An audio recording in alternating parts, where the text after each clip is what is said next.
नमस्कार। उद्धव ठाकरे के वोट पर राज ठाकरे की चोट वाली एमएनएस की राज रणनीति ने शिवसेना में हड़कंप मचाकर रख दिया है। संभाजी नगर में एमएनएस प्रमुख राज ठाकरे की महाजनसभा में उमड़ी जबरदस्त भीड़ ने शिवसेना के नेताओं की नींद उड़ाकर रख दी है, क्योंकि राज ठाकरे की इस महाजनसभा में सिर्फ एमएनएस के कार्यकर्ता ही नहीं बल्कि हजारों की संख्या में उद्धव ठाकरे से नाराज चल रहे शिवसैनिक भी मौजूद थे और हिंदुत्व के मुद्दे पर शिवसेना के वोट बैंक में हो रही सेंधमारी को देखने के बाद उद्धव ठाकरे सहित उनके नेताओं के होश उड़े हुए हैं। यही कारण रहा कि राज ठाकरे की महाजनसभा में उमड़ी भीड़ को देखने के बाद उद्धव सरकार ने इस जनसभा में मौजूद एमएनएस के कार्यकर्ताओं को नोटिस भेजने शुरू कर दिए हैं और राज ठाकरे के भाषण को महाराष्ट्र पुलिस गौर से सुन रही है, ताकि राज ठाकरे के भाषण में कोई भड़काऊ बयान वाली कमजोरी को पकड़ा जा सके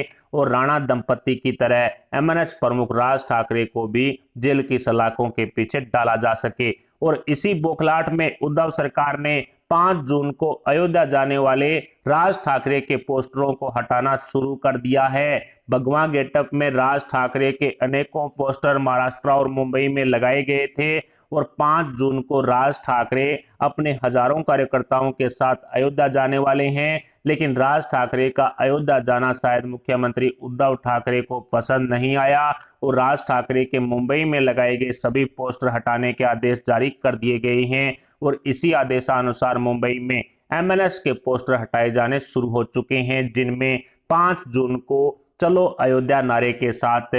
राज ठाकरे ने लोगों से आग्रह किया था कि वो ज्यादा से ज्यादा संख्या में 5 जून को अयोध्या जाने के लिए तैयार रहे। लेकिन राज ठाकरे के चलो अयोध्या वाले पोस्टर हटाकर क्या उद्धव ठाकरे एमएनएस के साथ जुड़ने वाले हिंदू वोट बैंक को रोक पाएंगे? ये एक बड़ा सवाल महाराष्ट्र की राजनीति में उठ खड़ा हुआ है। लेकिन इसी बवाल के साथ साथ राज ठाकरे ने अपनी महाजनसभा में एनसीपी, कांग्रेस, शिवसेना के महाविकास आघाड़ी गठबंधन वाली 3 पहियों की गाड़ी के driver NCP supremo Sharad Pawar को आड़े हाथों लिया है और एनसीपी सुप्रीमो शरद पवार पर नास्तिक होने एवं कास्ट पॉलिटिक्स करने के आरोप भी राज ठाकरे द्वारा लगाए गए हैं। इसी बीच शिवसेना प्रमुख उद्धव ठाकरे भी एमएनएस प्रमुख राज ठाकरे पर खूब बरसे और कई तरह के कटाक्ष हिंदुत्व के मुद्दे पर राज ठाकरे के खिलाफ किए गए। उद्धव ठाकरे ने कहा कि पहले जो गैर मराठा के खिलाफ बोलते थे, अब वो गैर हिंदुओं के खिलाफ बोलने की शुरुआत कर चुके हैं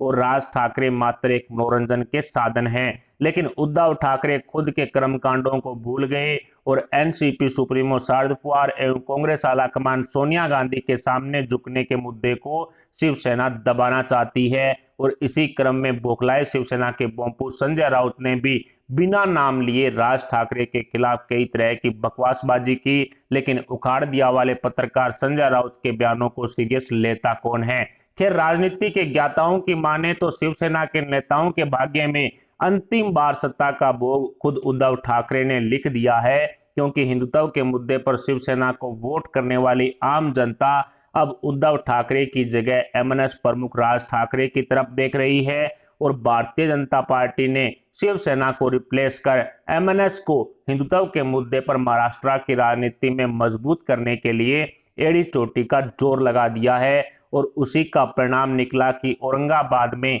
राज ठाकरे की महाजनसभा में 1 लाख के लगभग लोगों की भीड़ जुटी और एमएनएस प्रमुख राज ठाकरे ने उद्धव सरकार को सभी मस्जिदों से लाउडस्पीकर बंद करने के अल्टीमेटम की याद दिलाते हुए कहा कि 3 मई को अक्षय तृतीया और ईद है, इसलिए मैं इस त्योहार को खराब नहीं करना चाहता। लेकिन 3 मई तक सभी मस्जिदों से लाउडस्पीकर नहीं हटाए गए तो फिर 4 मई से हम सभी मस्जिदों के सामने लाउडस्पीकरों में अजान की दुगनी आवाज के साथ हनुमान चालीसा का पाठ करेंगे और 4 मई के बाद हम किसी की भी नहीं सुनेंगे। औरंगाबाद की महाजनसभा में हजारों लोगों के सामने एमएनएस प्रमुख राज ठाकरे द्वारा अपने अल्टीमेटम को दोहराने के बाद उद्धव सरकार में हड़कंप मच गया और महाराष्ट्र के गृह मंत्री दिलीप वलसे पाटिल ने मंगलवार को इसके लिए एक हाई लेवल बैठक बुलाई है, जिसमें राज ठाकरे के अल्टीमेटम पर चर्चा होनी संभावित है। ऐसे में एक तरफ महाविकास आघाड़ी गठबंधन वाले उद्धव सरकार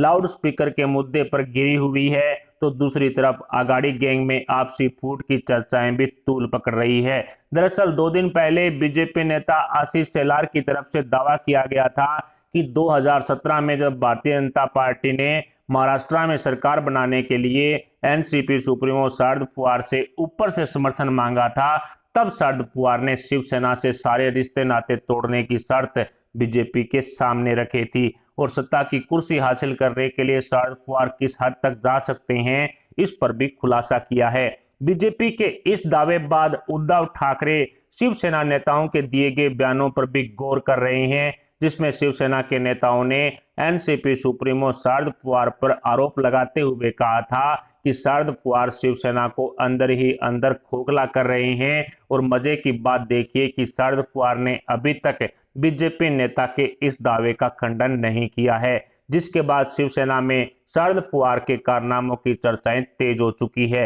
हालांकि बीजेपी नेताओं द्वारा पूर्व में भी शिवसेना के 25 से ज्यादा विधायकों में उद्धव सरकार के खिलाफ रोष व्याप्त होने की बात कही गई थी और शिवसेना के 25 विधायकों द्वारा जल्द ही भारतीय जनता पार्टी का दामन थामने वाला दावा भी किया गया था, जिसके बाद से ही शिवसेना में सेंधमारी होने की चर्चाएं लगातार तेज है। और अब एनसीपी शिवसेना में एक बार फिर से शरद पवार द्वारा शिवसेना को खोखला करने वाले मुद्दे पर आपसी मतभेद लगातार बढ़ रहे हैं। लेकिन बीजेपी नेता और केंद्रीय मंत्री नारायण राणे ने एक बार फिर से जून 2022 में उद्धव सरकार गिरने की भविष्यवाणी कर दी है, जिसके बाद महाविकास अघाड़ी गठबंधन में हड़कंप मचा हुआ है। उद्धव सरकार गिरने के कयास पिछले 2.5 सालों से लगाए जा रहे हैं, लेकिन अब उद्धव सरकार में उनके मंत्रियों द्वारा भ्रष्टाचारों के मामलों का गड़ा भी भर चुका है और उद्धव सरकार के 2 मंत्री जेल की सलाखों के पीछे जा चुके हैं। कई पुलिस अधिकारी भी जेल की सलाखों के पीछे हैं। खुद मुंबई पुलिस कमिश्नर परमबीर सिंह पर भी आफत आ चुकी है।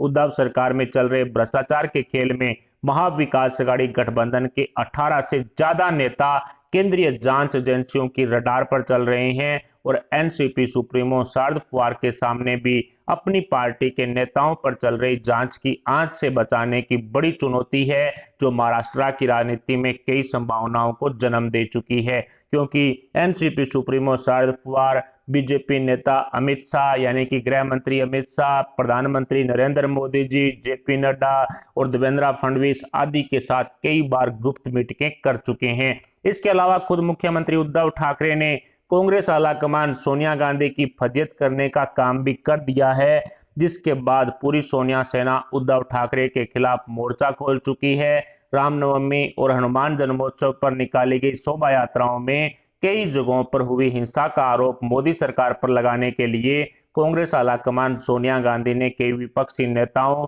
और 13 गैर बीजेपी शासित मुख्यमंत्रियों के साथ मिलकर एक संयुक्त बयान मोदी सरकार के खिलाफ जारी किया। लेकिन गैर बीजेपी शासित मुख्यमंत्री उद्धव ठाकरे ने इस संयुक्त बयान वाले लेटर पर हस्ताक्षर करने से मना कर दिया, जिसके बाद सोनिया गांधी ने उद्धव ठाकरे से फोन के जरिए कई बार संपर्क किए, लेकिन उद्धव ठाकरे ने कोई जवाब नहीं दिया। जिसके बाद महाराष्ट्र कांग्रेस के 22 विधायक दिल्ली में 10 जनपद पर पहुंचकर सोनिया गांधी के सामने उद्धव सरकार के खिलाफ रोष व्यक्त करते हैं और सोनिया गांधी से महाविकास अघाड़ी गठबंधन छोड़ने का आग्रह करते हैं। लेकिन इस बैठक के बाद महाविकास अघाड़ी गठबंधन में सोनिया सेना द्वारा लिए गए एक्शन से शिवसेना में हड़कंप मचा हुआ है। उद्धव सरकार में महिला एवं बाल विकास मंत्री यशोमती ठाकुर, जो कांग्रेस है, उन्होंने एक कार्यक्रम के दौरान एनसीपी सुप्रीमो शरद पवार की तारीफों के पुल बांधते हुए बतौर मुख्यमंत्री उद्धव ठाकरे को नीलबटे सन्नाटा बताया